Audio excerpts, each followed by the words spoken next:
अपना बिहार आपके साथ, मैं हूं शिप्रा झा और बुलेटिन की शुरुआत बड़ी खबर के साथ करेंगे। बड़ी खबर आपको नालंदा से बताते हैं, जहां रूपन बिघा गांव में बीते शुक्रवार की शाम अपराधियों ने जमकर उत्पात मचाया, जिसका वीडियो सोशल मीडिया पर तेजी से वायरल भी हो रहा है। बताया जा रहा है कि हथियारबंद अपराधियों ने सुमिरक देवी के घर और दुकान को निशाना बनाते हुए फायरिंग कर दी और इस घटना में सुमिरक देवी गंभीर रूप से घायल हो गई हैं, जिन्हें प्राथमिक उपचार के बाद बेहतर इलाज के लिए सदर अस्पताल में भर्ती कराया गया है। घटना को अंजाम देने के बाद साक्ष्य मिटाने की नीयत से अपराधियों ने घर में लगे सीसीटीवी कैमरे को भी तोड़ दिया। हालांकि घटना की पूरी वारदात अपराधियों की तस्वीरें सीसीटीवी कैमरे में कैद हो गई है, जो तस्वीर हम आपको दिखा भी रहे हैं। देखिए, अपराधियों का तांडव यहां दिख रहा है। घर और दुकान पर गोलीबारी की गई है। न्यूज 18 संवाददाता अभिषेक अधिक जानकारी के साथ जुड़ गए हैं। अभिषेक, क्या अपडेट, क्या अब तक किसी की गिरफ्तारी हो पाई है? बताया जाता है फिलहाल मामला है जो थाना रूपन गाँव के जो भी जा रहे हैं, खास करके घर पर चढ़कर गोलीबारी भी की जा रही है। अभिषेक, आपकी आवाज सही से हम तक नहीं पहुंच पा रही है। वापस हम अभिषेक से जुड़ने की कोशिश करेंगे और इस मामले में अब ताजा अपडेट क्या है वो भी हम लेंगे। लेकिन आप तस्वीर देखिए किस तरीके से यहाँ पर दुकान पर पहले हमला किया जाता है, घर पर फायरिंग की जाती है, गोलीबारी की जाती है और जो लोग हैं वहां पर तोड़फोड़ करने के साथ साथ फायरिंग भी कर रहे हैं, जो तस्वीरों में दिखाई भी आपको दे रहा होगा। सुमिरक देवी का ये घर और दुकान बताया जा रहा है, जिनके दुकान पर ये हमला किया गया है। यहां तक कि सुमिरक देवी भी इसमें घायल हो गई हैं। जो जानकारी है उसके मुताबिक उन्हें हॉस्पिटल में एडमिट कराया गया है और प्राथमिक उपचार के बाद उन्हें रेफर भी कर दिया गया। घर और दुकान पर ताबड़तोड़ फायरिंग की गई है। हमले में महिला बुरी तरह घायल हो गई है। अभिषेक हमारे साथ बने गए हैं। अभिषेक, क्या अपडेट मिल पा रहा है? पुलिस का क्या कहना है? कुछ पहचान हो पाई अपराधियों की अब तक? जी, इस मामले में फिलहाल एफआईआर दर्ज की गई है और सबसे बड़ी बात है कि अभी तक इस मामले में कोई गिरफ्तारी नहीं की गई है। हालांकि पीड़ित का कहना है कि जो 2 दिनों तक है जो एफआईआर नहीं लिया गया है, तब और उसके बाद जो है वरीय अधिकारियों के संज्ञान में लाने के बाद जो है मामला को दर्ज किया गया। फिलहाल पुलिस अभी कार्रवाई नहीं की है और इसमें गिरफ्तारी भी नहीं हुई। जी, ये कौन लोग हैं अभिषेक? क्या सुमिरक देवी को पता है कौन लोग हैं ये बताया जा रहा है कि उनके परिवार के ही है, जो है जमीनी विवाद को लेकर मामला चल रहा था और जमीन हड़पने को लेकर जो 10 कट्ठा जमीन है उसी को लेकर जो है मामला चल रहा था और इसी मामले को लेकर जो है उन जमीन है हड़पने को लेकर जो है लगातार दबाव बनाया था। अगर नहीं दिए तो घर पर चढ़कर गोलीबारी की है। ठीक है, आप इस खबर पर नजर बनाकर रखिए। शुक्रिया इस अपडेट के लिए। बढ़ते हैं आगे और वैशाली से आपको इस वक्त की बड़ी खबर बताते हैं, जहां क्रिकेट मैच देखने के दौरान विवाद हो गया और किशोर की पीट कर हत्या कर दी गई। भारत का विकेट गिरते ही झगड़ा जो है वो भड़क गया।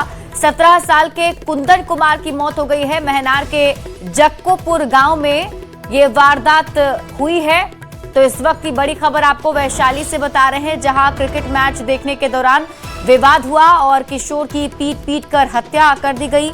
बताया जा रहा है कि यहां क्रिकेट मैच देखा जा रहा था और उसी वक्त भारत का विकेट गिरते ही झगड़ा भड़क उठा और 17 साल के कुंदन कुमार की मौत हो गई है।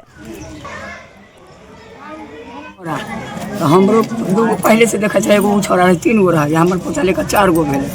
तो वो कल जो मैच देखते रहे ना का मुड़ी लिमन खाए, तो वो मुड़िया के केहूनी से धकेल दिल ऐसे, बस हमार बोरा पोताई से करौट हो गए।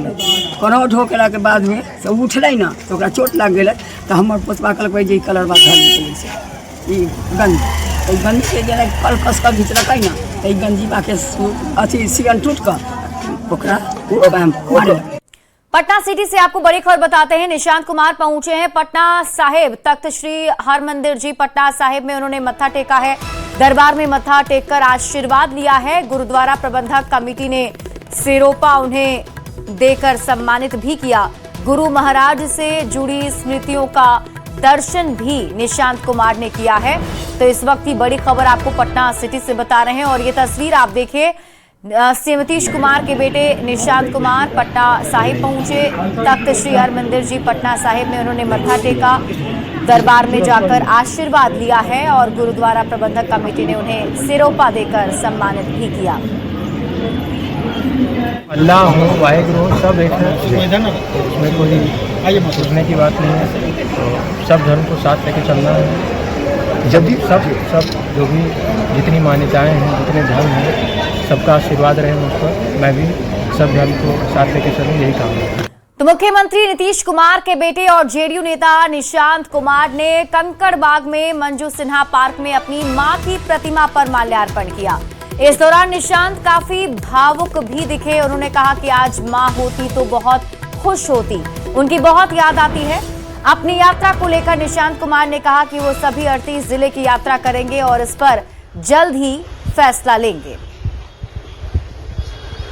प्रतिमा है यहाँ पर उनके नाम से, वहीं पे माल्यार्पण करने आया हूँ, उनका आशीर्वाद लेने आया हूँ।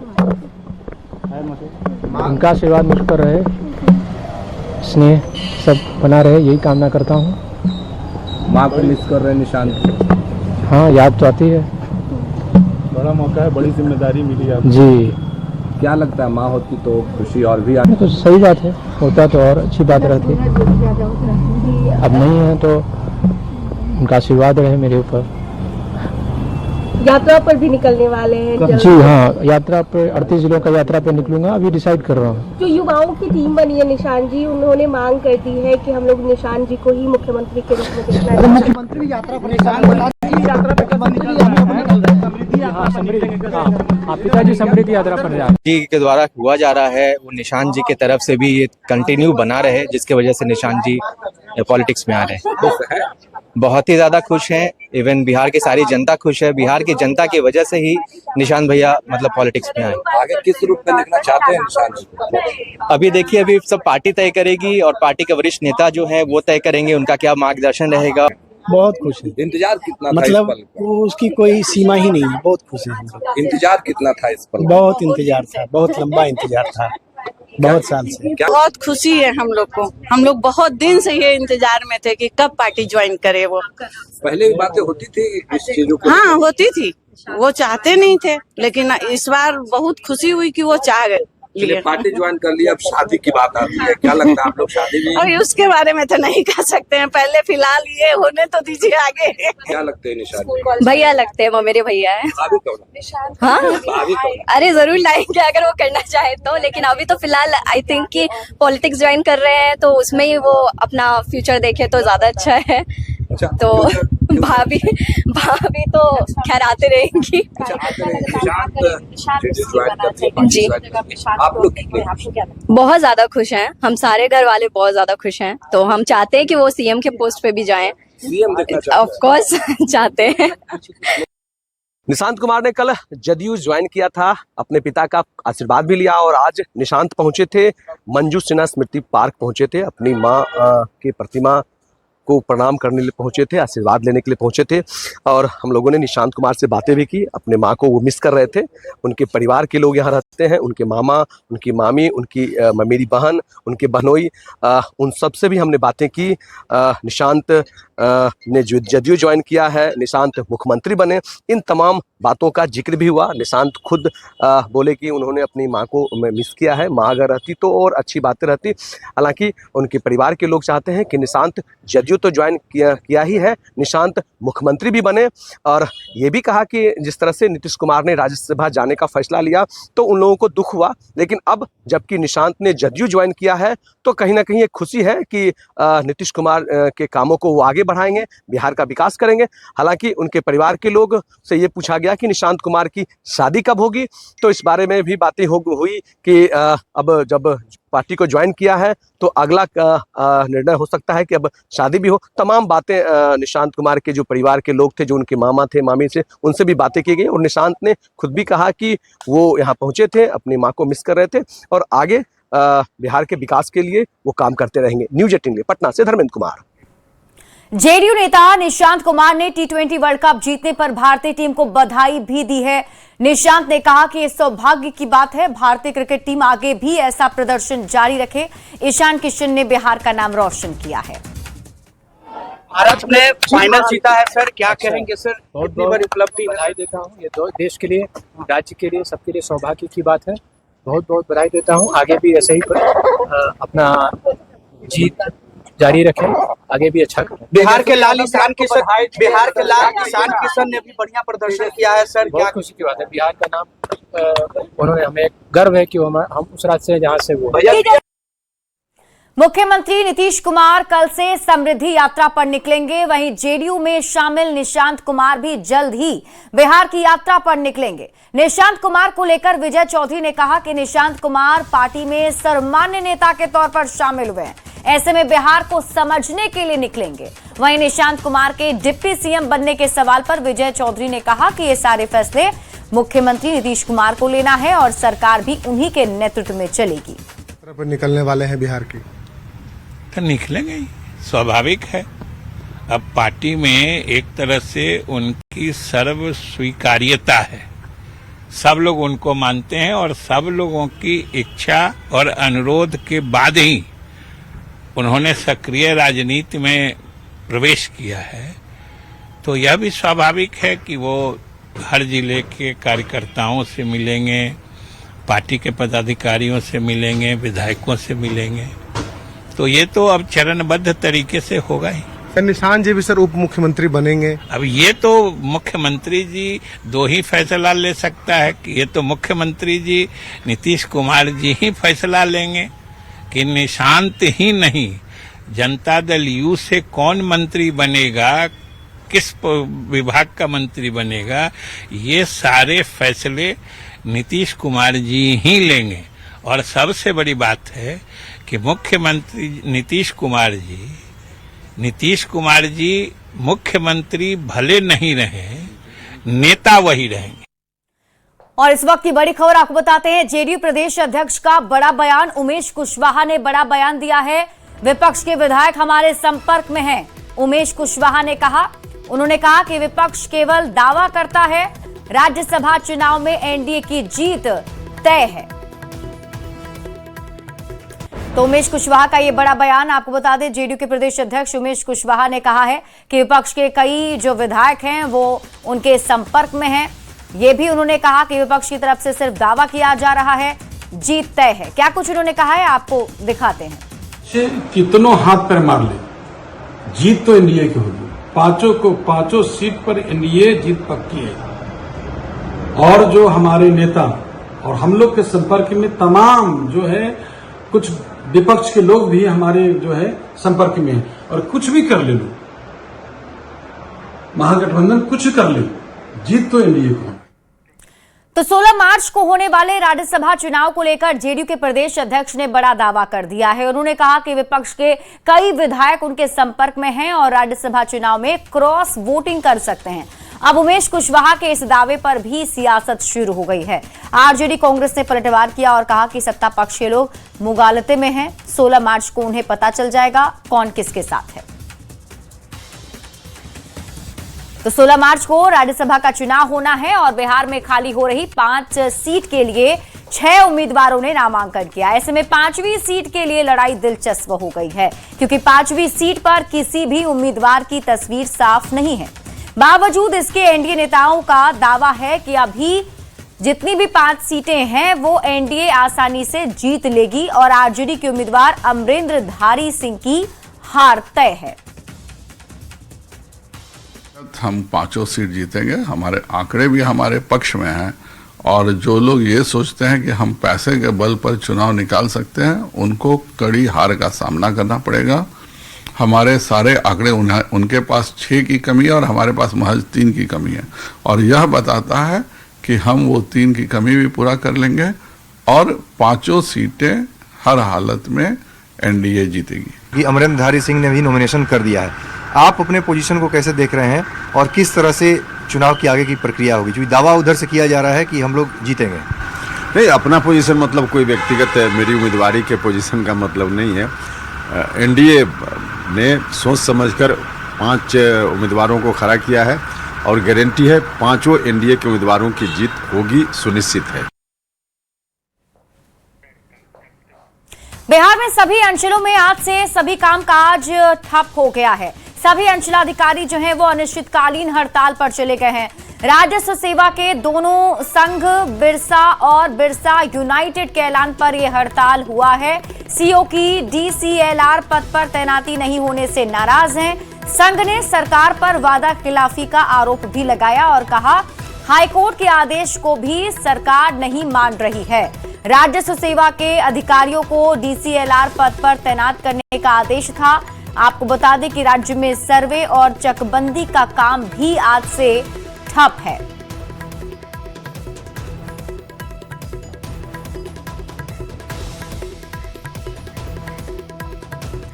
तो बिहार में सीओ और राजस्व कर्मचारियों की हड़ताल पर उप मुख्यमंत्री विजय सिन्हा ने बड़ा बयान दिया है। उन्होंने कहा कि 31 मार्च तक 46 लाख आवेदनों के निष्पादन का लक्ष्य था, लेकिन लगातार हड़ताल से काम प्रभावित हो रहा है। उन्होंने इसे संयोग नहीं बल्कि एक साजिश बताया और कहा कि हड़ताल खत्म होते ही लंबित आवेदनों का निपटारा किया जाएगा। विजय सिन्हा ने चेतावनी भी दी है कि काम पर नहीं लौटने वाले अधिकारियों पर निलंबन की कार्रवाई भी होगी। राजस्व भूमि सुधार विभाग के 100 दिन की क्या उपलब्धि रही है, मैं आपके सामने आपके माध्यम से बिहार की उस मालिकों के सामने रखना चाहता हूं। सभी विभाग के लोगों के सहयोग से हमारे प्रधान सचिव की पूरी सक्रियता, विभाग के सारे पदाधिकारी की सक्रियता, एक टीम भाव से हम सब लोग मिल करके जिसको लोग असंभव कहता था उसको संभव करने का प्रयास किया। उसका परिणाम भी सामने आ रहा है। कुछ लोग को वर्गलाने के खेल से बाहर निकलना होगा, क्योंकि जब पूरा विभाग मिलकर काम किया है तो जो उपलब्धि है एक बार पहले हम वो आपके सामने रख दें। तो बिहार के मुख्यमंत्री पद को छोड़ने के बाद नीतीश कुमार एक अणे मार्ग की जगह 7 सर्कुलर रोड में शिफ्ट होंगे और इस बंगले से नीतीश कुमार का पुराना लगाव रहा है। पहले भी वे इस बंगले में लंबे समय तक रह चुके हैं। इस दौरान नीतीश कुमार ने अपने वास्तु के अनुसार पूरे बंगले को नए सिरे से बनाया था। बंगले में पीपल का पेड़ भी लगवाया गया था, जहां सीएम अभी भी हर रोज मॉर्निंग वॉक के दौरान जाते हैं। तो अब मुख्यमंत्री होने के बाद नीतीश कुमार एक अणे मार्ग के बाद यह 7 सर्कुलर रोड में रह सकते हैं, इसकी काफी चर्चा तेज हो रही है। और यहाँ पर 7 सर्कुलर रोड की हम तस्वीर दिखा रहे हैं, जहाँ पर सुरक्षा कर्मियों की अतिरिक्त तैनाती भी कर दी गई है। किसी भी बाहरी व्यक्ति को अंदर जाने की इजाजत नहीं है।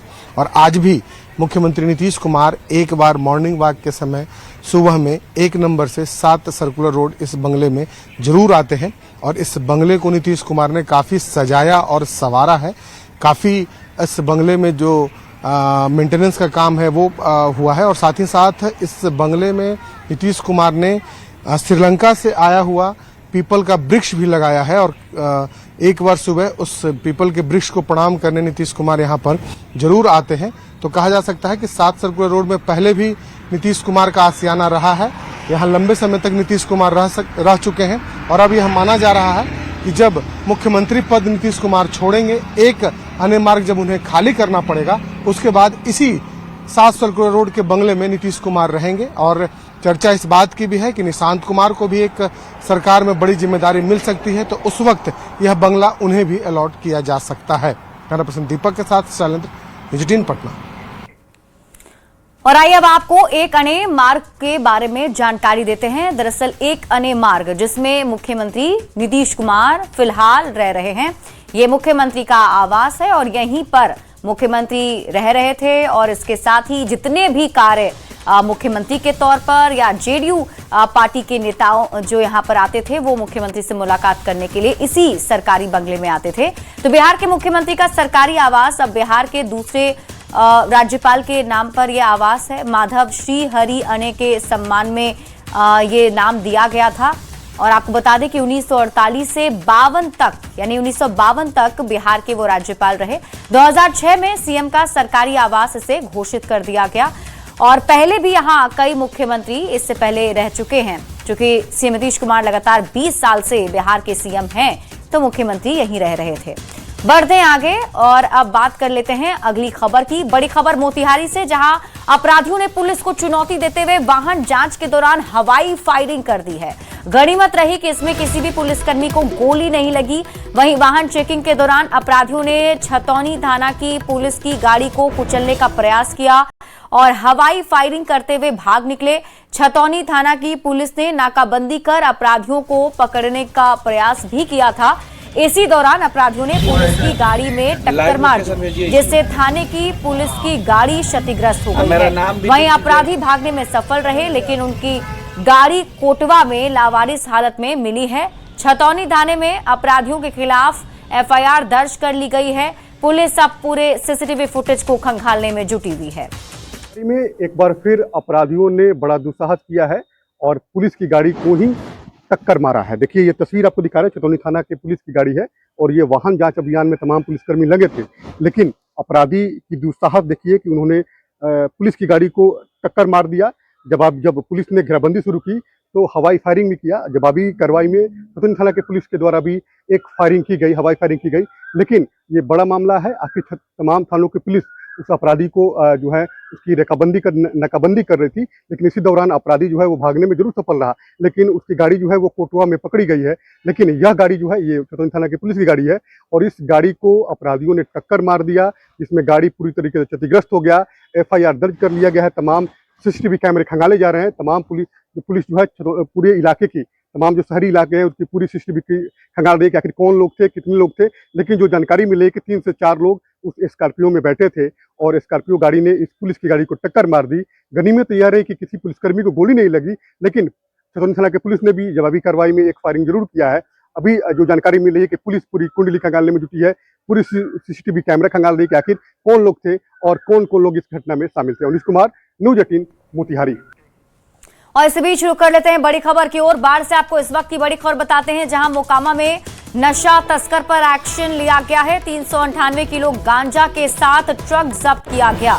50 से 60 लाख रुपए गांजा की कीमत बताई जा रही है। 4 लेन से गुजर रही ट्रक को पुलिस ने घेर कर पकड़ा है और बताया जा रहा है कि ट्रक में 40 पैकेट में छिपाकर गांजा रखा गया था।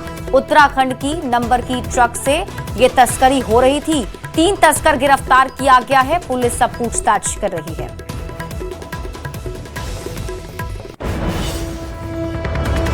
आरा का सदर अस्पताल एक बार फिर से सुर्खियों में आ गया है। इस बार सड़क दुर्घटना में घायल एक मासूम बच्चे को इलाज देने के बजाय इमरजेंसी गेट पर ही लिटा देने का मामला सामने आया है, जिससे अस्पताल प्रशासन पर गंभीर सवाल खड़े हो रहे हैं।